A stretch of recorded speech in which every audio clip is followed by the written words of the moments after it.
This former player stuff, it just gets better and better.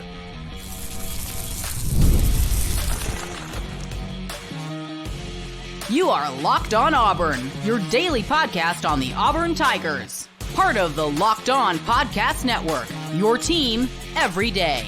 Yes, welcome on into Locked On Auburn, your daily Auburn Tigers podcast. I'm your host, Zac Blackerby, and thank you so much for making Locked On Auburn your first listen every single day. Earlier this week, we hopped on with our good buddy, Ben Taylor, on his show, Auburn Opelika This Morning. We talk about the former player drama, which has another step to it since we last posted a show, as well as, okay, what does Auburn need to do to beat Oklahoma this Saturday? Another wrinkle that got entered into the scenario via social media was former players, not just player, but players saying they don't feel welcome on the planes. They're not able to be on the sideline. They're not getting free tickets. They're not getting passes. And then Corey Grant, Opelika High graduate, went to Bama first, known as Tail Lights on Twitter, chimes in and says he was sitting with recruits and got run out of the locker room / recruiting room / stadium, escorted out of the stadium when he was last in there. There's another wrinkle to it. You ready for this? He then comes back the following day and says, forgot to mention this was during the Harsin era. What in the world, man? What in the world? But what's so interesting about this is, like, Joshua Holsey kind of got the thing running, and so did Chandler Cox. They weren't talking about the Harsin stuff. But it is funny that, like, Corey sees, like, Holsey and Chandler, and he quote tweeted Holsey, and is like, yeah, like, I got ran out once. And it's like, really?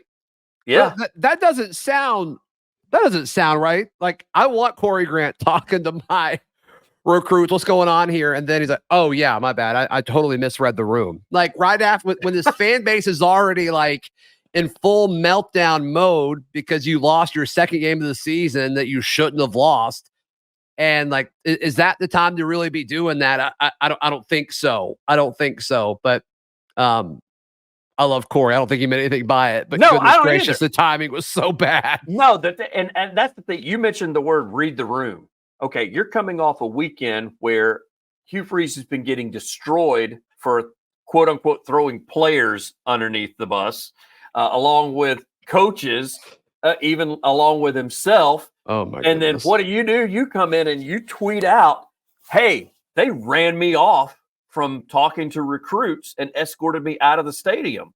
And of course, everybody thinks that either happened this weekend or one of 5 straight home games. They're thinking it's one of the 4 home games this year that's taken place. So then he lets the volcano explode. And then what do we do? Oh, crap, man. I meant to tell you, that was like 3 years ago. That was your and there were some other ones, like Ladarius Owens said, the Auburn brotherhood that we had the pleasure of feeling from the former players who came back and trained with us and sat in the locker room and on the sidelines with us has been long gone. It gave us a little more in the tank for sure. Like, the way that's worded, I mean, that's talking about right now. And then Joshua Holsey, he's the one that kind of got it all going. Mm-hmm. So I've learned that us former players have no room to go back to Auburn for the games. It's like, I don't know. Like, I just can't really see that being. It's not true. There are players on the sideline. Like, watch the game. Like, if you're there and you're in the press box, you can look down and you can see guys down there. Now, if that is a case where they're just showing up on Saturday, that's on them, and expecting to get special treatment, you gotta. I'm sure if you reach out to Kirk or somebody in football operations of some sort and say, hey, I'm bringing my family this weekend, I'd love to hang out with as much as possible. They're like, yep, we'll find a place for you. We'll get you down there. We'll any letterman. This read to me what took place. This is exactly what happened with the alums with Sonny Galloway when he was here with baseball. He didn't want baseball alums being anywhere near the facility. Didn't want them talking to any players. And you see how that worked out for him. So I was really hoping this wasn't a freeze situation because it did not end well for Sonny Galloway. I mean, with call. It is interesting. And like, I don't want to compare those two guys, but it is interesting that the folks that spoke out were all Malzahn guys. Yeah. And then some of the older guys that played for Tubbs and then even coaches before Tubbs were like, yeah, that's not true. That's not true. Which tinfoil hat in real time, it was like, is something going on? Like, are they seeing all these tweets about, people are saying, because it was a common thing all weekend for Auburn fans to say, oh, we should have never fired Gus or whatever. And it's like, are they seeing that stuff? Are they seeing like Gus Malzahn be brought up again? And so they're in their fields. Like, I don't know. Yeah. I don't know. But yeah, the one that was most alarming was Corey Grant. And then Corey Grant has since walked that back, which is good. Yeah, but it's good for us. Is it too late? I mean, Twitter represents such a small population. I mean, is it making its way around message boards that he messed up? I mean, has the bullet been fired? Like, there's so many people. Message boards contain such a small percentage too. But if you are going to join a message board, go to thebarnauburn.com. That is Auburn's newest and greatest message board. Thebarnauburn.com. Join for just $1.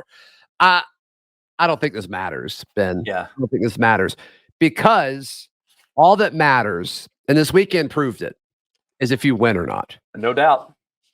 It winning cures everything. Games you're supposed to. And then let's worry about winning games that you're then not supposed to. But right now, let's just win the games that we're favored in.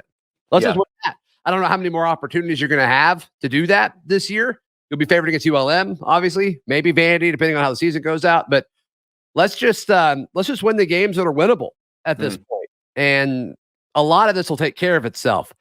And if you continue to lose and you continue to have like guys who have been committed for a hot minute start scheduling visits to Alabama, then like, you gotta deal with the repercussions of underachieving. Like it's not a good situation, but the only way to fix it is to start winning. The old saying, it's never as good as you think it is. It's never as bad as you think it is. Somewhere in the middle where lies the truth. Sure. That's kind of the way I feel right now being 2-2 as an Auburn fan, because as good as I wanted it, I wanted to come out of this 5-0. Five straight wins to start the season. That's what I wanted. That's what my fandom wanted. And I think that was attainable. You take away 10 turnovers, I think it's definitely attainable thus far on the season. At least it would be 4-0 if you take away all 10 of those turnovers.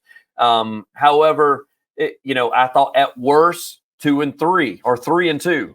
Well, that's probably where we're going to be. And they should be 4-0 going into Oklahoma. Yeah. Auburn, 462 yards per game. That's 27th in the country through 4 games. 1,136 passing yards. That's top 20. It's 19th in all of college football.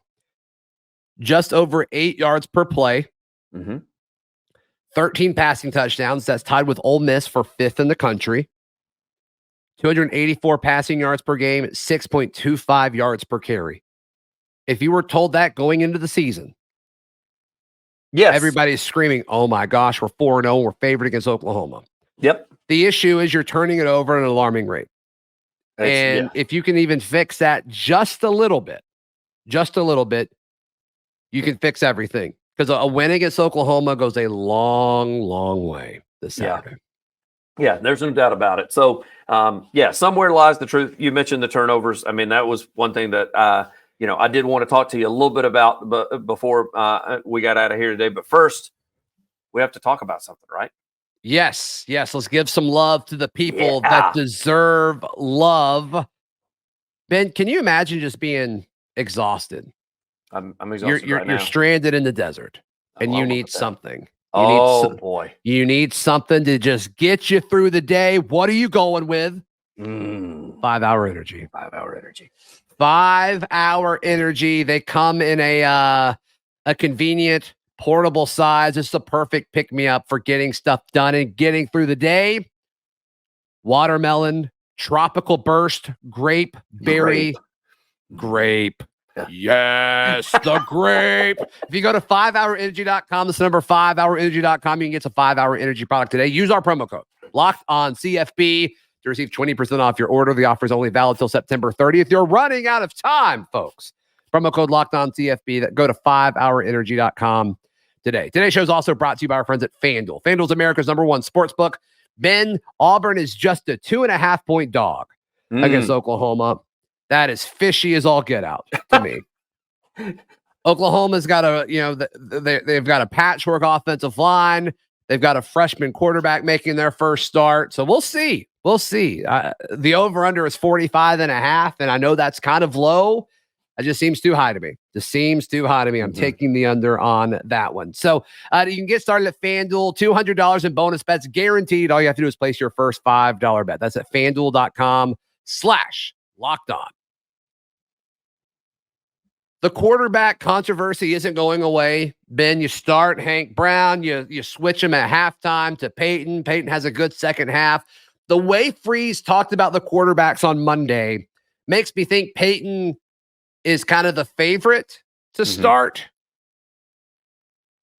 But to me, like, I just can't shake the fact that, like, I think Hank Brown, like, I just don't think it's done. I don't think Hank Brown's starting tenure at Auburn is done. So who do you think starts on Saturday? I think Thorne starts. I also think that if that ball gets turned over at all, or even a tipped pass, across the middle or something, he may look at making a switch. I think that right now, Hugh Freeze is so fed up with turning the ball over on offense that I compared it. I said, he's going to get like Steve Spurrier was in his career, where he had two starting quarterbacks on the sideline at all times. And if one of them made the slightest mistake, he would put the other guy in, no questions asked. And it was his drive to lead until he turned it over. And then the other guy went back in. And I think we may be headed in that scenario. So if that's the case, and like both quarterbacks get the sense that the leash is just like non-existent, like one mistake and you're out. I don't think that's good for Thorne, because his thing is he holds onto the ball anyway. He's already playing timid. Yeah. And if that's the case, give me Hank Brown. But I don't know. I'm not sold. I'm not sold that he's going to do that, Ben. But to me, like, I think starting Hank represents more upside as a program. But Hugh Freeze isn't thinking that way. He wants to start the guy who thinks can give him the best opportunity to win on Saturday. Because I do think this game is gettable. I think this game is more gettable now than I did going into the season. But you just got to execute. You got to, like, not turn the football over. Both these defenses are good, Ben. Auburn's defense is good. Oklahoma's defense is really good. And they're super opportunistic when forcing turnovers. And in a game where points are going to be hard to come by, these turnovers mean a little bit more than they normally do. They're already important, but they're going to mean even more on Saturday. And so to me, like, you got to figure this out. You got to figure it out this week, or like you're going to start 2-3.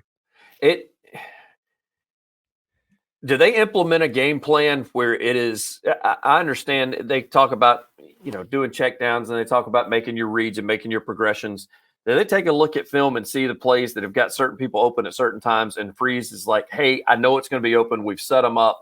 I need you to hit in that 15-second window in the heads. It's like, I need you to be looking it over the middle here, or I need you to be looking, we're one-on-one down here on the near. I would assume that's happening anyway. Yeah. I would assume that's happening anyway. Well, my other scenario I was going to ask you is, like you said, points are going to be hard to come by. How much does Auburn just say, Jarquez, we're about to run you till you're just dog tired? I think that's what they should do. And so I guess is the staff playing the game of, hey, we don't want to upset the Freeze 4, so we got to get some touches out there. But at the end of the day, if you're going to win football games, I mean, who of the Freeze 4 outside of Malcolm Simmons is happy from last week? Yeah, you're right. I mean, Cam Coleman can't be upset with anybody but himself for letting that ball get, for not catching that ball. But 2 of them. He had 2 that went off his hands. Just one only got intercepted. That one, the pick is the one I'm thinking of. But I mean, they made an effort to get it to Malcolm Simmons more, which I think everybody agrees was a good call. But like, I mean, Perry's been a non-factor. And Perry's not seeing touches till the end of the ball game. Like, it's almost like he's non-existent until the last 2 catches he's had. Which is what Freeze told us. Anytime we asked about Perry, he talked about his former Ole Miss NFL players that didn't play as freshmen. Like, I think that was pretty clear. The fan base just didn't want to listen to him. I'm one of them. Count me as one of them.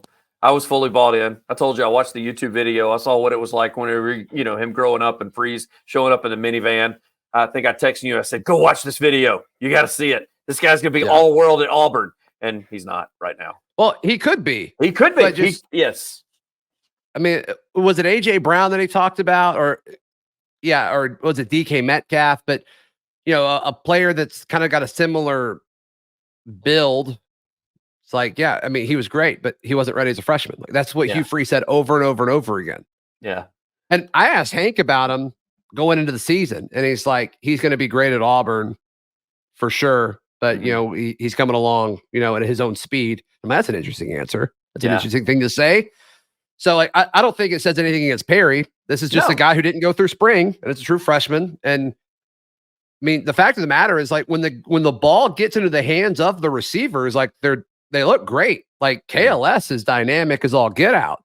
Cam Coleman, I still think, like, he's doing a great job at creating space. Rivaldo's come around. So I don't know, like, you don't need Perry. Like, Perry, like, the lack of Perry is not the problem. No, not at all. As a matter of fact, I mean, I said this the other day. I was talking to a buddy of mine, and you mentioned KLS just then. He's on pace to be the first 1,000-yard receiver since 1999.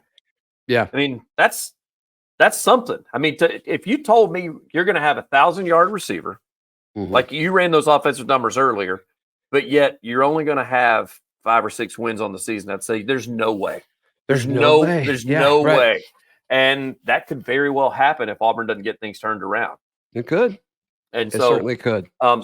This weekend against the Sooners, this quarterback, the backup quarterback is going to be playing for Oklahoma, scares me a little bit. It's kind of funny. I don't think he's going to be able to last throughout the season if he keeps doing what he's doing, because he's built like Bryce Young, but he loves to run like Cam Newton. This past weekend against Tennessee, he sticks his head in there. He does not slide. He does not pull up and go out of bounds. He, for some reason, loves contact, and that's just odd to me for a little guy. Yeah, and they may coach him to say, like, hey, we need you to protect yourself a little bit more than that. His mindset was probably like, I've got a shot. I wasn't expecting to get a shot because Jackson Arnold was kind of this heralded guy. So he's probably just doing everything he can to make a play, which, I certainly don't fault him for that. But to me, like, I don't think it's about Oklahoma again. I mean, we said this about Cal, we said it about Arkansas, and we were right. Like, this isn't about Oklahoma. It's about, can Auburn not turn the freaking football over? Because I trust this defense enough to capitalize on this. Like, Oklahoma's offense, like, it's not good. A lot of that has to do with injury. I don't think it's a scheme issue or anything like that, but they're just banged up. I just recorded, this will be up later in the week on Locked On Auburn, but I just recorded a show with our Locked On Sooners co-hosts, and they were saying this is like their 13th or 14th version of their offensive line that they're going to start on Saturday. That's insane. Yeah, that ought to finally give the defense a little more confidence as far as getting some penetration and not over pursuing. I'm looking forward, even though the defense is thin now, as you see what happened this past weekend. Yep. You were already talking about the secondary was a little thin before. It's gotten even thinner at this point. Right. But I don't think the secondary is going to be the thing that we need to worry about this yet. I mean, that kid clearly proved last week he's willing to tuck it and run. So, I mean, our linebackers are going to have to be on their toes and, make him uncomfortable, because he clearly broke pocket rather quickly when they had to throw it. And their running game was not there against Tennessee. Now, we're also talking about Tennessee, which I told you, is Tennessee the team to beat in the Southeastern Conference? And I know everybody wants to talk about Bama and Georgia, but Tennessee looks unbeatable right now. They're very good. Yeah, I think Nico could be in the middle of like a dark horse Heisman run. I think he's exceptional, and the system around him is really, really good. So, but Tennessee went into Norman and whooped them, much like Arkansas went to Jordan-Hare and whooped them. So, I mean, these teams are kind of in similar situations for sure. Good defenses, questionable offenses, uncertainty at the quarterback position, both coming off of games that I think both teams expected to win. So, whether that's valid or not, I don't know, but that's kind of the feeling going into this one. So we'll see. We'll see if they can pull it out. Before I let you go, is this a must-win for Auburn this Saturday? They're all must-wins at this point. You got to win a football game, man. You got to win a football game against an FBS opponent. You got to figure out how to do it. And we'll see if they get it done. Ben, how can people check out everything you've got going on? News Talk WANI Monday through Friday, 6 to 9. If you want to hear some local stuff about Auburn and Opelika sports every morning at just after 7 o'clock, so you can catch us there or online at aunetwork.com. Click on that WANI logo. Yep. Check them out. For sure. Please like the video. Please subscribe. We'll see you next time. This has been Locked On Auburn.